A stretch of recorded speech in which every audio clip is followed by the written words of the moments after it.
What happened there is that bird was sitting right where the food's coming out, and so I know there's food coming out here. There's only a handful of places this time of year. It's January, freezing cold, north wind. You want to concentrate on where the fish are going to feed. There's no sense to go float down the river and fish everything right now. You might as well just get to where the fish are going to be and where they're going to feed, and eventually one will come in, because there's not many fish this time of year in the winter in our area, and the ones that are here they don't feed much. But if you get to where they are, like what I did is I pulled the boat up on the bank, and I'm going to fan cast all this and work it over real slow. And you know, we're just going for a couple bites today. I mean, that's what it's all about. Get a couple bites. And we got the food chain coming out underneath the road here is the Butte Creek coming out at Ward's Boat Landing. It's got a nice little pond right here. So what I'll do is I'll cast out, I'll let my rubber worm hit the bottom, retrieve it real slow, and I expect to get bit here. I mean, it's just a natural spot. Yeah, I'm only a few casts into this.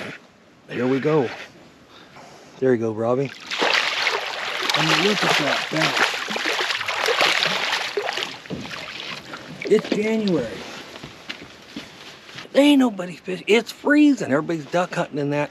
Oh, the water temp's 49 degrees. We're sitting 3 foot. But that black worm at night, I mean, look at this fish, how beautiful that is. Look at that big old fish. Isn't that gorgeous? I mean, gorgeous fish. And this is the middle of winter. You know, from the time I was a kid, we were taught, oh, striper fishing to April, May. And, you know, it's just, the fishermen have gotten so good at catching these fish and that, and it's just putting time on the water. So what I'm doing here is, basically, we're sitting in a pothole with, there's not much to little current here. And then I'm throwing towards the middle of the river, and I'm letting that worm sink down and kind of fall and go with that current ever so slightly.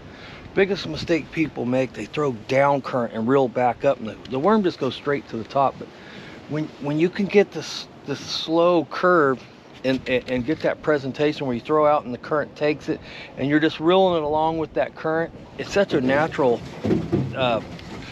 swim for the worm or whatever lure you're using, especially the worm though. I love throwing just slightly upstream. And then I let it fall with that current and then reel it across there, and all my bites come before it straightens out and comes against the current. All my bite comes as it's falling, and I'm reeling it on the hook. And so you just get a slight hook in it, and oh man. Oh. I don't even know. Oh. So what happened on that one was, okay, if I threw out upriver like I was telling you guys, and I go, okay, it's about 7-8 feet deep there, because I'm counting it on the way down. Go ahead and unhook that rod. Look at that fish. That's a nice little 20-incher. That's perfect eater there. So I'm going to show you guys what I just did. So we got a little bit of current.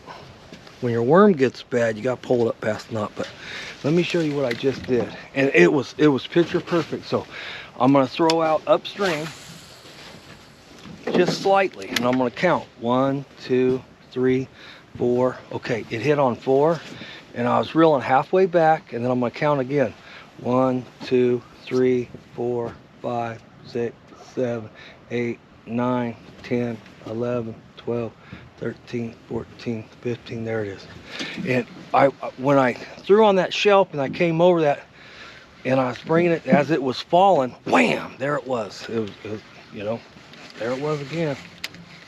So back to back on the worm.